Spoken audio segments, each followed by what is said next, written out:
बच्चों आज एक बहुत बेहतरीन जॉब की आपको जानकारी देने वाला हूं। हालांकि नाम जरूर आईटीबीपी लगा हुआ है पर नौकरी बहुत शानदार है। तो अगर मैं आपको बताऊं कि सब इंस्पेक्टर का भाई लेवल वही है जो आपको एसएससी सीपीओ से मिलेगा, वही लेवल यहां भी मिलेगा। टेली कम्युनिकेशन है तो इसलिए ऑफिस की जॉब है। सबसे अच्छी बात है कुछ काम ऑफिस के होंगे, कुछ फील्ड के भी होंगे। तो उसमें जीडी में आपको ऑफिस का काम नहीं मिलता है, ना के बराबर ही मिलता है। हेड कांस्टेबल लेवल 4 है। अब आप देखिए इसमें भी ना आपकी पोस्टिंग ऐसे हो सकती है, अगर पहाड़ी एरिया में हो और ऊंचे पहाड़ी एरिया ऐसे 10-20 जो मान लीजिए एक एसआई की सैलरी नॉर्मल स्टेज में बनती है 60,000 रुपए, 65,000 रुपए, तो वहां पर जाके 75-80,000 सैलरी हो जाएगी। तो जहां पर मतलब अगर पहाड़ी इलाके पे हैं या ऐसे कुछ, वो अनाउंस अलग होते हैं, उस सबके अनाउंस अलग होते हैं। तो हेड कांस्टेबल की और 25,500 ये लिखी हुई है, लेकिन हेड कांस्टेबल की जो एक्चुअल सैलरी बनेगी वो 50,000 के आसपास बन जाएगी आईटीबीपी में आराम से। इससे प्लस ही प्लस होगी, इसमें आराम से 65,000 बन जाएगी, इससे प्लस ही प्लस बनेगी।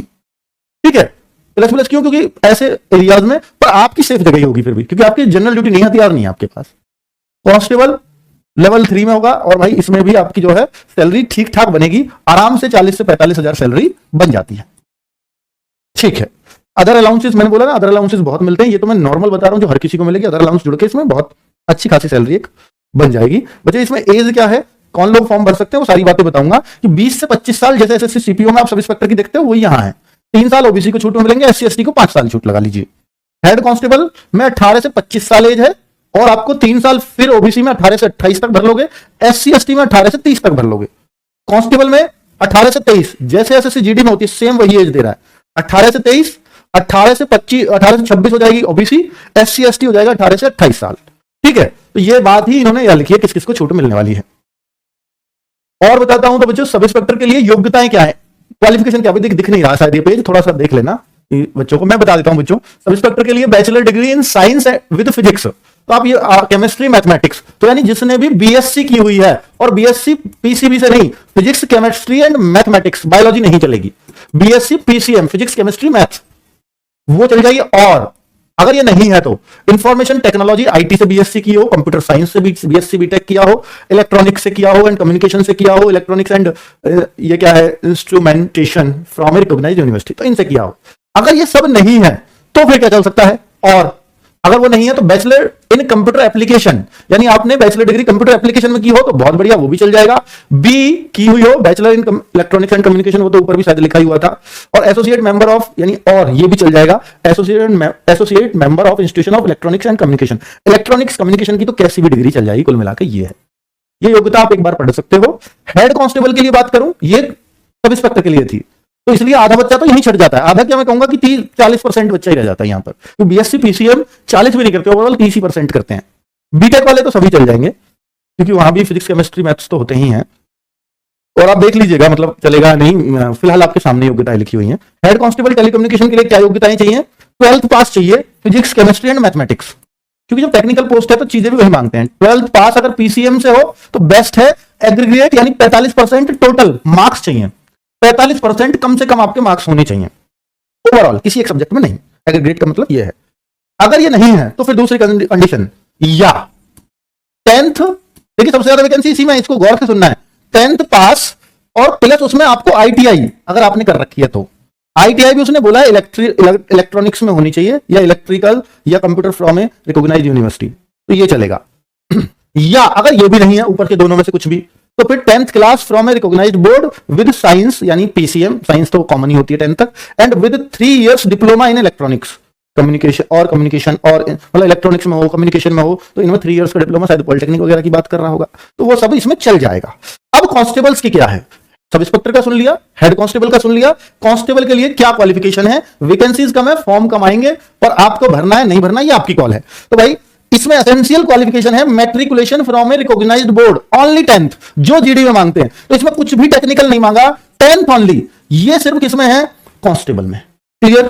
तो भाई मैंने तीनों की आपको बताया, 3 अलग अलग फॉर्म भरे जाएंगे, तीनों के लिए अलग अलग फॉर्म, तीनों का अलग अलग ही एग्जाम होगा।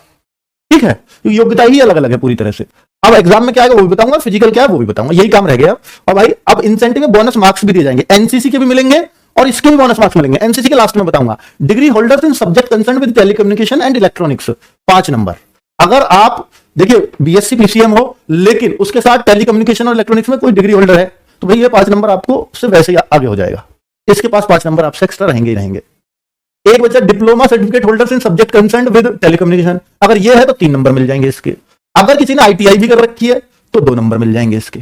तो अगर देखिए कई बार तो मतलब ऐसा है कि भाई मैं तो जो है आईटीआई नहीं हूं, 12th पास हूं पीसीएम से, तो आपको 2 नंबर नहीं मिलेंगे। अगर आईटीआई भी होती तो 2 नंबर और मिल जाएंगे। समझ में आगे नहीं कब मिलेंगे कि योग्यता तो आप में है ही, एक्स्ट्रा मार्क्स और आपको मिल जाएंगे, तो बहुत बढ़िया हो जाएगा। तो अब बच्चों सबसे पहला स्टेप, ये मैंने आपको फॉर्म के बारे में जरूरी कंडीशंस बता दी हैं। अब सबसे पहला स्टेप क्या है, तो फिजिकल होगा। इसमें पहले फिजिकल है, बाद में एग्जाम है। तो इसमें बोला है, कैसे पता लगा पहले ये फिजिकल होगा, तो इन्होंने इसको बोला है फेज 1, कहीं लिख रहा होगा, मुझे दिख नहीं रहा, ठीक है। तो ये फेज 1 है, आगे बता देंगे, बता दूंगा आगे, ठीक है। तो कुल मिलाकर के बच्चों, तो इसमें देखेंगे एसआई के लिए चेस्ट है 77 से 82, और वहीं पर जो है अगर हम देखें कि minimum height for candidates falling in the categories of Garhwali, Kumaon और ये हैं, तो उनके लिए क्या है, तो वो लिखा हुआ है आगे। यहां देखिए 76 से 81 minimum height for all candidate belonging to the scheduled tribe, sorry ये एसटी है, ये वो लोग हैं जो पहाड़ी क्षेत्रों से हैं। All other state and union territories except categories mentioned है, उनको छोड़कर बाकियों के लिए ये कंडीशन है। जो मुझे लगता है कि सीपीओ में कंडीशन है वही है, 80 से 85 एसआई के लिए इन लोगों को थोड़ी छूट होती है, और हेड कांस्टेबल और कांस्टेबल के लिए एक जैसा है। इन लोगों को एसटी के लिए छूट है, 78 से 83 पहाड़ियों के लिए छूट है या इन इलाकों के लिए छूट है, 80 से 85 ये सब के लिए है। यहां भी 80 से 85 चाहिए, हेड कांस्टेबल भी और कांस्टेबल भी और एसआई भी, लगभग दोनों सेम मिले चेस्ट में। मेल का हाइट कितनी है, मेल फीमेल, और फीमेल की हाइट कितनी, फीमेल की चेस्ट नहीं नपती, ओनली फॉर मेल है चेस्ट। तो मेल में मैं फिर बोल रहा हूं एसटी कैटेगरी के लिए 162.5, इन क्षेत्रों के कैंडिडेट्स के लिए 165 और बाकी कैंडिडेट्स के लिए 170, ठीक है। ये किसके लिए है, मेल के लिए। मेल के लिए हाइट किसी भी उसमें, मतलब एसआई हो, हेड कांस्टेबल हो, कांस्टेबल हो, यही चाहिए होंगी। फीमेल के लिए हाइट आप ये देख लीजिए 157, जैसे दिल्ली पुलिस में भी मांगते हैं, ये सब जगह 157 स्टैंडर्ड है। 155 सेंटीमीटर एसएसजीडी में भी सेम मांगी जाती है 157, 155 आपकी इन इलाकों से, 150 एसटी यानी शेड्यूल्ड ट्राइब से, ठीक है। क्लैरिटी है भाई हर चीज में। अब ये मेडिकल स्टैंडर्ड है कि भाई किसमें कितना क्या मेडिकल चलेगा, वो चश्मा वश्मा कितना चलेगा नहीं चलेगा, टैटू वैटू के बारे में जानकारी दी है, तो इस पे मैं बहुत सारी वीडियोस में बता चुका हूं। तो अभी मेडिकल की बात बाद में भी कर लेंगे, पहले आप फिजिकल की बात करेंगे तो ज्यादा अच्छा रहेगा, फिर एग्जाम की। Application fees and mode of payment, तो भाई फीस लगेगी आपकी जैसे candidates belonging to the UR, OBC and EWS category applying for the post of sub inspector will have to pay 200 रुपए, ठीक है। And for the post of head constable and constable will have to pay only 100 rupees, यानी sub inspector के form के लिए आपको 200 रुपए देने होंगे, कांस्टेबल और हेड कांस्टेबल का फॉर्म भरना है तो आपको 100 रुपए देने होंगे। अगर आपको तीनों ही फॉर्म भरने तो 200, 100, 100, टोटल 400 रुपए लगेंगे, ठीक है। ये उन्होंने बताया है। और इसमें छूट भी दी हुई होगी, candidates belonging to scheduled caste यानी एससी और एसटी, एक्स सर्विसमैन, फीमेल सभी एग्जेम्प्टेड है फीस से। फीमेल सभी कैटेगरी की, उनकी कोई पैसा नहीं लगेगा फॉर्म भरने का, लेकिन मेल का जनरल, ईडब्ल्यूएस, ओबीसी इनके पैसे लगेंगे बस, बाकी मेल के भी नहीं लगेंगे, ठीक है। एक्स सर्विसमैन को भी नहीं देना कोई पैसा। सिलेक्शन प्रोसेस मैं और आगे समझा देता हूं, अच्छे से समझ में आएगा। ये रहा फेज 1, यहां लिखा हुआ है। तो आप देखेंगे पहला काम जो होगा वो होगा ये, क्या कि भाई साहब क्या है, सब इंस्पेक्टर में 100 मीटर की रनिंग है और 1600 मीटर की रेस भी है, दोनों चीजें हैं। जो 100 मीटर की रनिंग है वो 16 सेकंड में पूरी करनी है, और 100 मीटर रेस 16 सेकंड में फीमेल की भी 100 मीटर रेस है, तो ये to be complete in 18 second, female को 18 सेकंड मिल जाएंगे। लड़कों की दौड़ 1600 मीटर है 7 मिनट 30 सेकंड में, लड़कियों की 800 मीटर है 4 मिनट 45 सेकंड में। ये एसआई के लिए। हेड कांस्टेबल एंड कांस्टेबल के लिए एक सा फिजिकल है same, 1600 metre running 7.5 second, sorry 7.5 minute, तो भाई ये तो सेम ही हो गया ऊपर जैसा। 800 मीटर की 4 मिनट 45 सेकंड, ये भी सेम हो गया। लेकिन एक चीज अलग है, वहां 100 मीटर थी, यहां 100 मीटर नहीं है। 1600 मीटर एक जैसी है तीनों में, यहां लॉन्ग जंप है, वहां नहीं थी सब इंस्पेक्टर में, लॉन्ग भी और हाई भी है। 11 फीट लॉन्ग जंप बहुत आसानी से मार लोगे, 3 चांसों में से कोई से एक में मार देना लड़कों के लिए। 9 फीट लॉन्ग जंप है, लड़कियों के लिए 3 चांस में से कोई से एक में मार दो। 3.5 फीट क्या है, हाई जंप, 3 चांस में से किसी एक में मारना है, और पहले में मार दे तो बाकी 2 चांस की जरूरत ही नहीं है आपको। 3 फीट हाई जंप है लड़कियों के लिए। तो यहां long, high and race head constable और कांस्टेबल में, सब इंस्पेक्टर में 100 metre running 1600 metre running only, ठीक है। कोई मार्क्स फिजिकल के लिए नहीं दिया जाएगा, फिजिकल ओनली क्वालिफाइंग है। तो यहां आप ये कह सकते हो कि भाई आपको अगर कोई फीमेल है और वो प्रेग्नेंट है तो वो अपनी दूसरी डेट भी ले सकती है डॉक्टर का सर्टिफिकेट लगा के, और अगर वो डिक्लेयर ही नहीं करती मैं प्रेग्नेंट हूं तो फिर वो अपने रिस्क पे दौड़ रही होगी, ऐसा कुछ बता रहे हैं। फिजिकल स्टैंडर्ड टेस्ट, ये सारी बातें मैंने बता दी हैं। इसके बाद डीएमई भी होगा, पर वो पहले एग्जाम होगा उससे, यानी मेडिकल इसके बाद, पहले फिजिकल फिर एग्जाम फिर मेडिकल, ये 3 प्रोसेस है और आप फाइनली सेलेक्ट। तो भाई अगर आप बात करते हैं कि क्या क्या है सब इंस्पेक्टर के एग्जाम में, तो सब इंस्पेक्टर के लिए 2 एग्जाम आपको देने होंगे। पहला एग्जाम होगा 100 नंबर का, तो 100 नंबर में जनरल, इंग्लिश या हिंदी में से कोई सा एक सब्जेक्ट करना है। तो भाई ये तो बहुत बढ़िया है, हिंदी कर लो, इंग्लिश। 30 क्वेश्चन 30 मार्क्स, और general awareness GS 35 question 35 marks, reasoning 35 question 35 marks, total 100 number का पेपर है। सबसे अच्छी बात है हिंदी या इंग्लिश में से कुछ भी कर सकते हो, यानी जैसे जीडी में लेते हैं हम।